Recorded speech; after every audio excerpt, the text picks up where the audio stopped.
Hello friends, I hope आप लोगों को मेरी स्टोरी अच्छी लग रही होगी। तो चलिए स्टार्ट करते हैं आज का पार्ट। हमने देखा था लैनजैन को भी मॉन्क बनाने के लिए अंकल ने दे दिया था बुक्स, और लैनजैन वो बुक्स लेके चला गया था। अब हम आगे देखेंगे। लैनजैन वो सारी बुक्स लेके जाता है और अपनी पढ़ाई करता है, और यहीं पे ये सीन कट कर दिया जाता है। हमें सीधे कुछ सालों बाद का सीन दिखाया जाता है, जहाँ पे दो लोग एक दूसरे के पीछे दौड़ रहे थे, और जो आगे दौड़ रहा था वो कह रहा था, प्लीज़ जियानचन मुझे छोड़ दो, मैं अब से ऐसी गलती नहीं करूँगा। और पीछे जियानचन दौड़ रहा था, वो कह रहा था, विंग तुम हमेशा यही कहते हो, तुम्हारी हिम्मत कैसे हुई हमारे बीच में आने की, और तुम हमें आगे परेशान क्यों करते हो। तब विंग कहता है, नहीं जियानचन, अब से मैं परेशान नहीं करूँगा, प्लीज़ जियानचन मुझे छोड़ दो।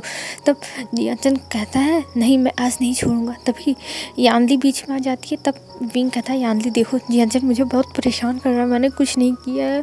तब यानली कहती है, क्यों जियानचन आशियन को परेशान कर रहे हो, आशियन को परेशान मत करो। तब जियानचन कहता है, नहीं शीजी, ये मुझे परेशान कर दिया। आपको पता है ये मेरे साथ क्या कर रहा था, ये मेरे कपड़ों के अंदर मेढक को डाल रहा था लेक के किनारे, और मुझे पता ही नहीं था कि मेरे कपड़ों में मेढक है, ये हमेशा ऐसे करता है। तब यानी कहती है, जाने दो जियानचन, आशियन छोटा है, आशियन को इतनी समझ नहीं है। तब जियानचन कहता है, बस शीजिए, आशियन छोटा नहीं है, वो अब बड़ा हो गया है, वो 17 साल का है। तब यानली कहती है, अरे जियानचन, आशियन तुमसे छोटा ही तो है। तब जियानचन कहता है, अरे शीजे, मैं 18 का हूँ, ये 17 का है, और आप ऐसा क्यों कह रही हो। तब यानली कहती है, वो तुमसे छोटा है बस, और उसे परेशान मत करो। तब जियानचन कहता है कि आपको तो मेरी बात सुननी नहीं होती, हमेशा आप इसकी तरफ से ही बोलती हो और मुझे ही बोलती हो, मुझे ये बिल्कुल पसंद नहीं है कि आप मुझे इसकी तरफ से बोलती हो। तब यानली कहती है, पर ब्रदर वो छोटा है, उसे जाने दो ना, और उसकी गलती क्या थी, उसने बस मेढक तो डाला था, वो तुम्हारे साथ मजाक कर रहा था। तब जियानचन कहता है, नहीं शीजे, आप हमेशा उसकी तरफदारी करती हो, ऐसा लगता है कि वो आपका भाई है, मैं नहीं। तब यानली कहती है, जियानचन जाने दो ना। तभी विंग आता है और कहता है, जियानचन ऐसे शीजे से बात क्यों कर रहे हो। तब जियानचन कहता है, मैं अपनी बहन से ऐसे बात कर रहा हूँ, तुम ऐसे मुझसे मत बोलो। तब विंग कहता है, अरे मैं तो बस ऐसे ही कह रहा था, तुम क्यों ऐसे शीजे से बात कर रहे थे बस। तब जियानचन कहता है, मैं बात करूँगा, क्योंकि ये मेरी शीजे हैं और मुझे किसी से पूछने की ज़रूरत नहीं है कि मैं अपने शीजे से कैसे बात करूँ। ये कह के जियानचन विंग को देखते हुए चला जाता है वहाँ से।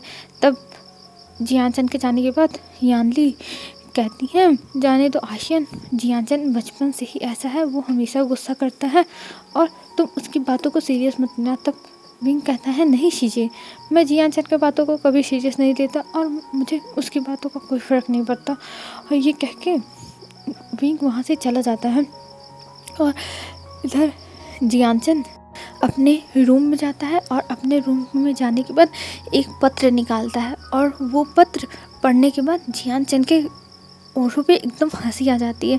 जैसा लग रहा था कि जियानचन को क्या मिल गया है, और वो कहता है, बस कुछ टाइम और, फिर मैं तुम्हें अपना हमेशा के लिए बना लूँगा, ये कोई हमारे बीच में नहीं आएगा, और मैं सबको समझा भी लूँगा। ये कहते हुए जियानचन वो पत्र लेके जाता है, और जो उसके संदूक था उसके अंदर डाल देता है, एकदम नीचे, जैसे किसी को मिले ना ये, नहीं तो अगर किसी को ये पत्र मिल जाएगा तो प्रॉब्लम हो जाएगी। और इधर हमारा विंग अपनी लाइफ में बहुत खुश था, और उसे मैडम यू के ताने भी मिलते थे, लेकिन उसे कोई इतना फ़र्क नहीं पड़ता था, क्योंकि अब उसको आदत पड़ गई थी, और वो ये सारी बातें इग्नोर करता था। जितनी भी बुरी बातें उसके बारे में होती थी वो सब वो इग्नोर करता था, क्योंकि उसे पता था कि जब तक वो इग्नोर नहीं करेगा तब तक उसकी लाइफ ऐसे ही मिजरेबल रहेगी। तो इस वजह से विंग ने ये सारी चीज़ें इग्नोर करना सीख लिया था, और विंग को अब शॉर्ट फाइटिंग भी आती थी, और वो पढ़ने में भी बहुत अच्छा था। इतना अच्छा था कि वो जियानचन से भी आगे था। कभी कभी इस चीज़ से मैडम यू और जियानचन जेलस भी होते थे कि आखिर में विंग एक ओमेगा होके इतना अच्छा कैसे हो सकता है, पर विंग को तो कोई फ़र्क नहीं पड़ता था, वो हमेशा अपना बेस्ट देने की कोशिश करता था, और जिससे अंकल फ़ेमियान, जियान फ़ेमियान बहुत खुश होते थे कि विंग उनके सेक्ट का ओमेगा है, उनका होने वाला कुल प्रमुख का वाइफ है। इस वजह से वो बहुत खुश होते थे कि विंग के अंदर इतना अच्छा टैलेंट है और वो हर चीज़ में बेस्ट है। पर कभी कभी यही बातें जियान फ़ेमियान कह देते थे जियान चन के सामने, जिससे जियान चन जेलस होता था और विंग को पसंद नहीं करता था। पर विंग और जियान चन की दोस्ती इतने टाइम में बहुत अच्छी हो गई थी।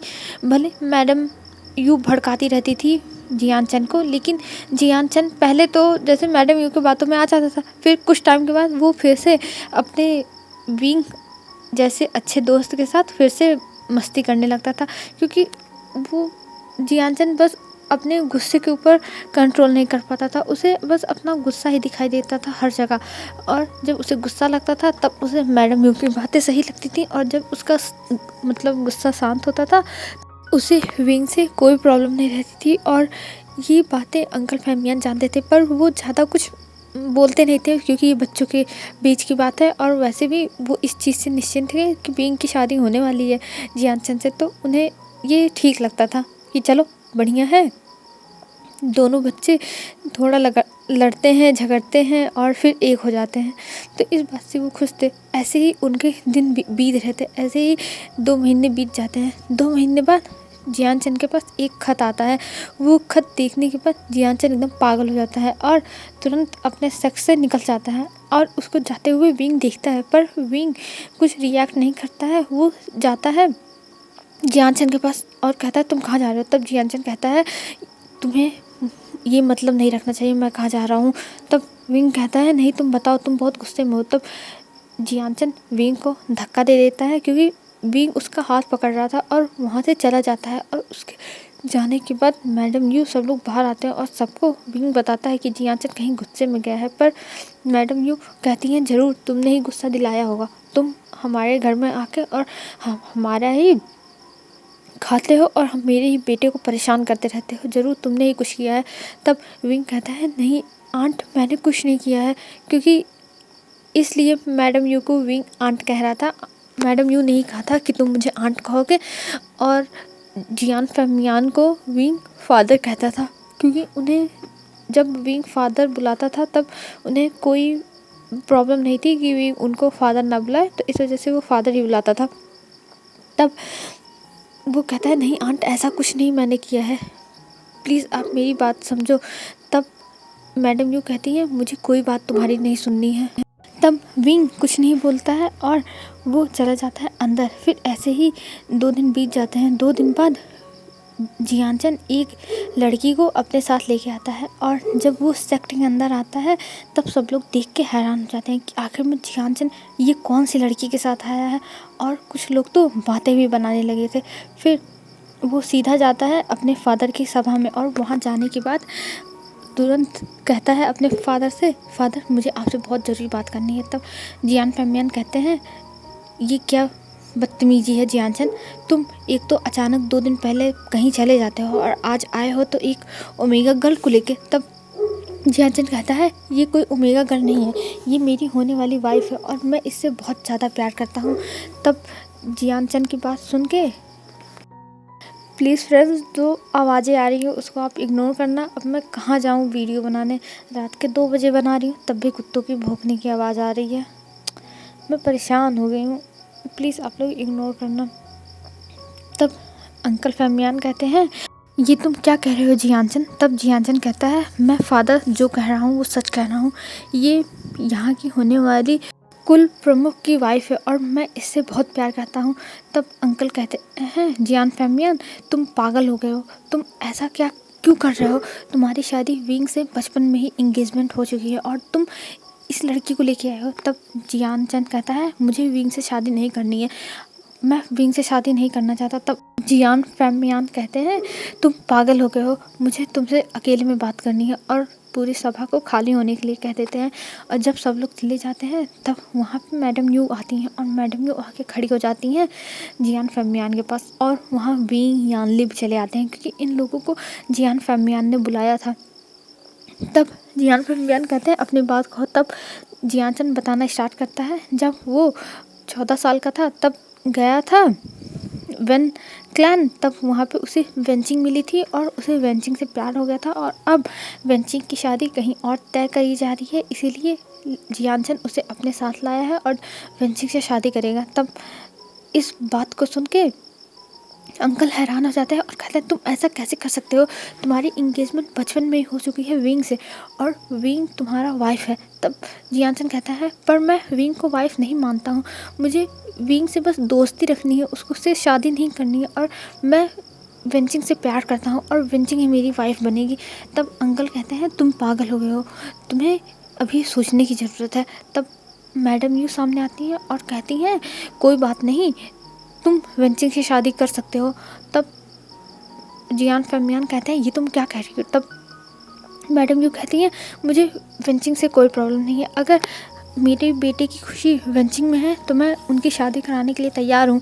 तब जियान फैमियान कहते हैं पर विंग का क्या होगा, और विंग वहाँ पे अपना सर नीचे खड़ा करके मतलब नीचे से करके खड़ा था और कुछ नहीं बोल रहा था, मतलब वो चेहरा ना उठाया ना कुछ बोला, बस अपना सर नीचे करके खड़ा हुआ था, चुपचाप सारी बातें सुन रहा था और जैसे मतलब लग रहा था कि विंग को कोई फ़र्क ही नहीं पड़ रहा है, वो अपना सर नीचे करके बस चुपचाप देखे जा रहा है इधर उधर और वो ये सारी बातें जैसे इग्नोर कर रहा है। तब अंकल कहते हैं नहीं, मैं जियानचन की शादी इस लड़की से नहीं होने दूंगा और जियानचन की शादी होगी विंग से, चाहे जो हो जाए। तब मैडम यू कहती हैं पर मेरा बेटा इस लड़की से प्यार करता है तो मुझे इस लड़की को अपनाने में कोई भी प्रॉब्लम नहीं है। तब जियानचन कहता है थैंक यू मदर, आपने मेरी बातों को समझा और मुझे पता था चाहे कोई समझे चाहे ना समझे आप समझोगे।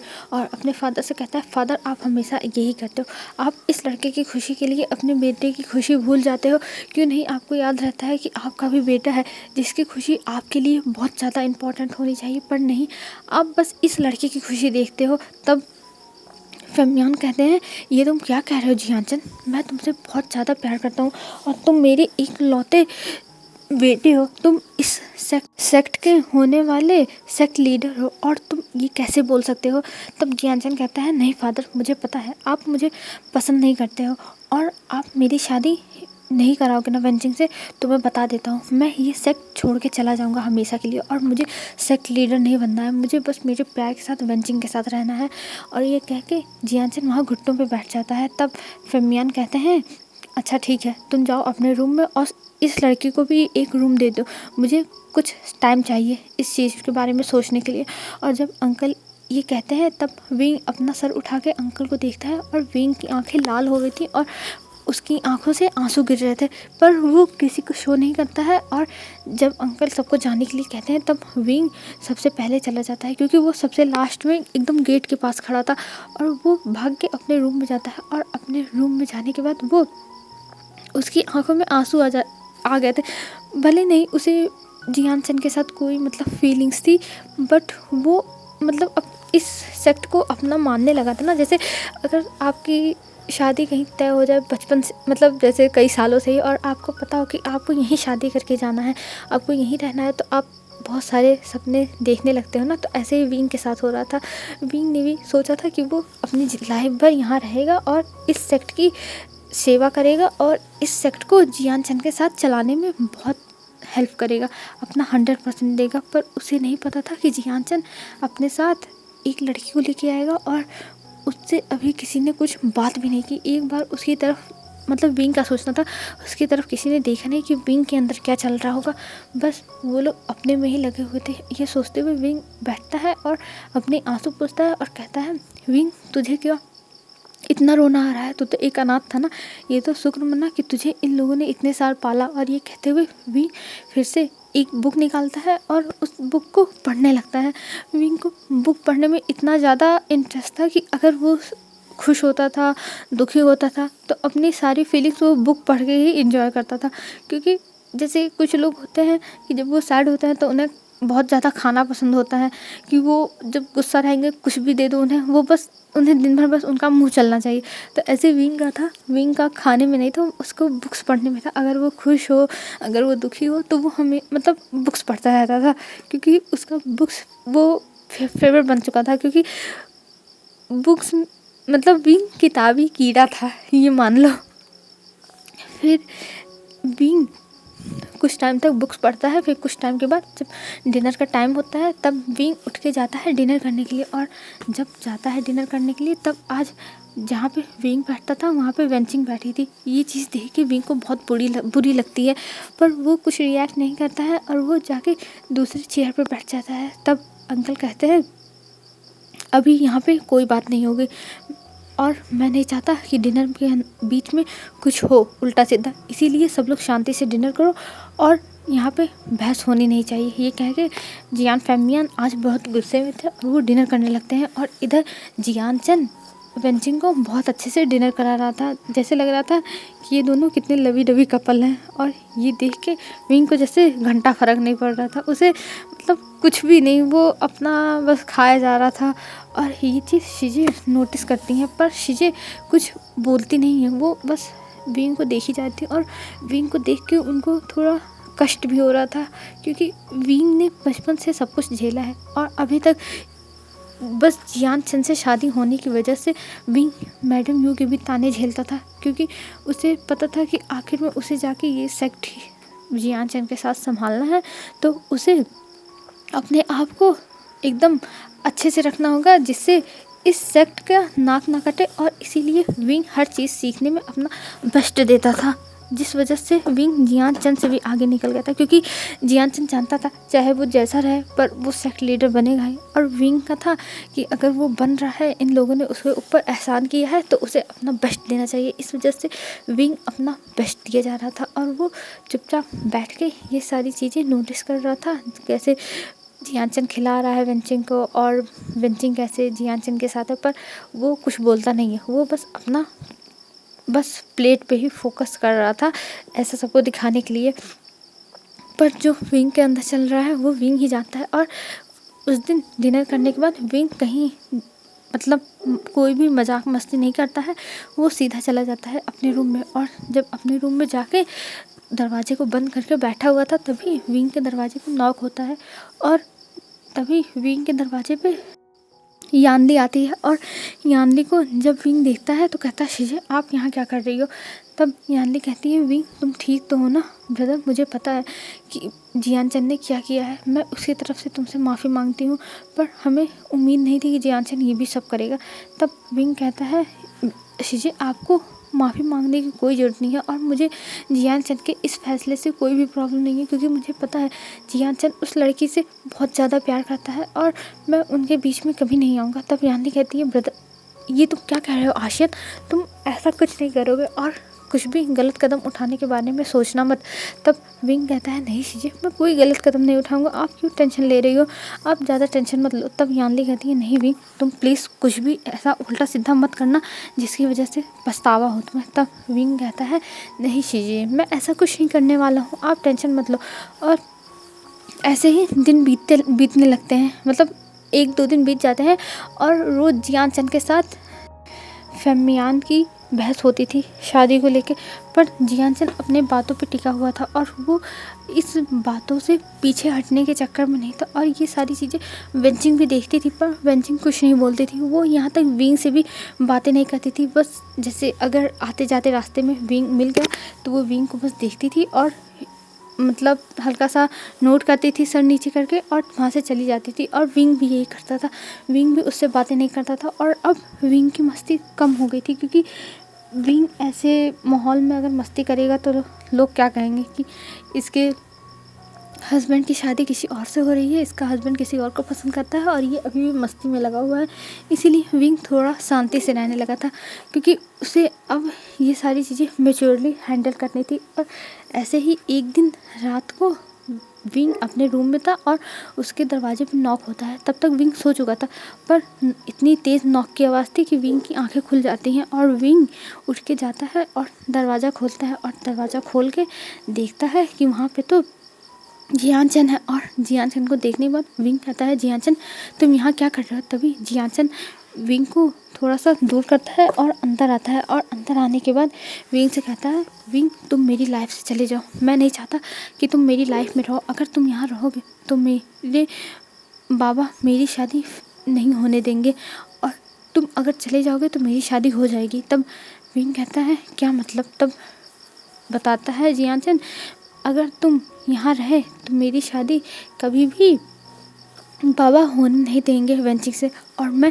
वेंचिंग से बहुत प्यार करता हूँ। मैं वेंचिंग के लिए अपनी जान दे सकता हूँ। मैं नहीं चाहता कि वेंचिंग मुझसे दूर हो। प्लीज़ विंग, तुम हमारी लाइफ से चले जाओ। अगर तुम चले जाओगे तो मैं तुम्हारा ये एहसान कभी नहीं भूलूँगा, और हमेशा मैं तुम्हारा ऋणी रहूँगा, क्योंकि मुझे बस मेरी लाइफ में वेंचिंग चाहिए और कुछ नहीं। तब विंग कहता है क्या तुम सच में चाहते हो कि मैं तुम्हारी लाइफ से चला जाऊँ? तब जियाचन कहता है हाँ, तुम चले जाओ हमेशा के लिए।